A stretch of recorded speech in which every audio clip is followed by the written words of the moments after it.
जब हम किसी चीज के लिए कोशिश कर रहे होते हैं तो उस सामने आई हर परेशानी पहाड़ सी लगती है, कुछ समझ नहीं आता, सब कुछ बहुत बेमतलब लगता है।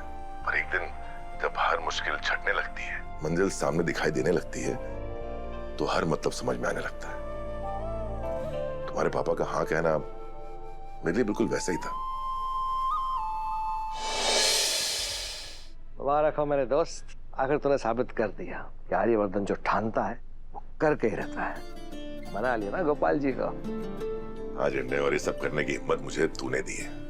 देख, लोग कहते हैं ना कि हर एक सक्सेसफुल आदमी के पीछे एक औरत हाथ होता है, लेकिन मैं गर्व से कहता हूँ कि मेरी हर कामयाबी के पीछे मेरे दोस्त, मेरे जिगरी झंडे का हाथ है। बस बस, अब बातें बहुत हुई, मुझे थोड़ा काम करने दे। अरे क्या कर रहा है तू? अरे बता तो क्या कर रहा है तू? एक मिनट।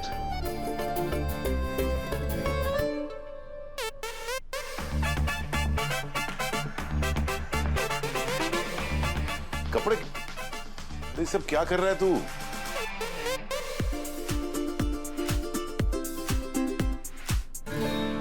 तूने 20 साल पुराने कपड़े निकाले थे ना, ताकि तू उस पुराने वाले आर्य के अवतार में आए, ताकि गोपाल जी को मना सके।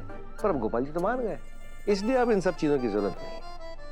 मुझे पता है कि उस पुराने आर्य को लेकर तू थोड़ा सा इमोशनल है, टची है, प्रोटेक्टिव भी है, लेकिन दुनिया नए the industrialist, the billionaire Aryavardhan के सामने झुकती है। और तो और वर्धन ग्रुप ऑफ कंपनीज को चलाने के लिए पुराने आर्य की नहीं, बल्कि तुझे एक बार फिर वो नया वाला आर्यवर्धन बनना होगा।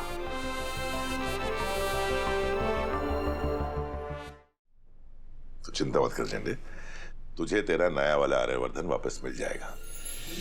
मैं उसे वापस ले आऊंगा। अच्छा, मैं नीचे चलता हूँ, माँ ने हलवा और चाट बनाया है, मजा आएगा खाने में। अरे सारा मत खा जाना, मेरे लिए कुछ छोड़ देना। वो तो होने से रहा।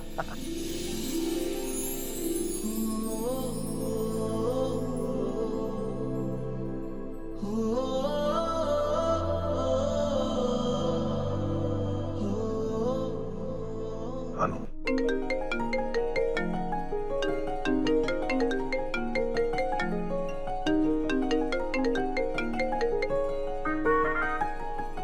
अनु, तुम्हें कैसे पता चल जाता है कि मैं तुम्हें याद कर रहा हूँ?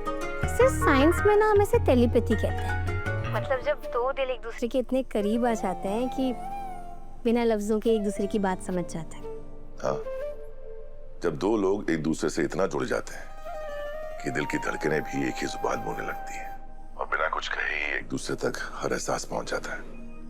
वैसे सर, ये हमारा स्ट्रॉन्ग कनेक्शन ही तो है जो मेरे पापा इस रिश्ते के लिए मान गए। अब जानते हैं वो कितने खुश और कितने एक्साइटेड है, वो अभी से ना शादी की तैयारियों की बात कर रहे हैं। हाँ, कितनी अजीब बात है ना, जब हम किसी चीज के लिए कोशिश कर रहे होते हैं तो उस सामने आई हर परेशानी पहाड़ सी लगती है, कुछ समझ नहीं आता, सब कुछ बहुत बेमतलब लगता है। पर एक दिन जब हर मुश्किल छटने लगती है, मंजिल सामने दिखाई देने लगती है, तो हर मतलब समझ में आने लगता है। तुम्हारे पापा का हाँ कहना मेरे लिए बिल्कुल वैसा ही था। पर सर जरा सोचिए, कल जब हम मिलेंगे तो अजीब सा लगेगा ना। अजीब क्यों? मतलब आज तक जब भी मैं आपसे ऑफिस में मिलती थी तो मैं आपको good morning sir, good evening sir कहकर एड्रेस करती थी ना, और अब क्या कहूँगी, हमारा रिश्ता तो बदल गया है ना। I mean, बदलने वाला है। हाँ, कुछ समझ में नहीं आ रहा कि कल जब तुम मुझे मिलोगी तुम क्या कहोगी, मैं क्या कहूँगा। अजीब तो है।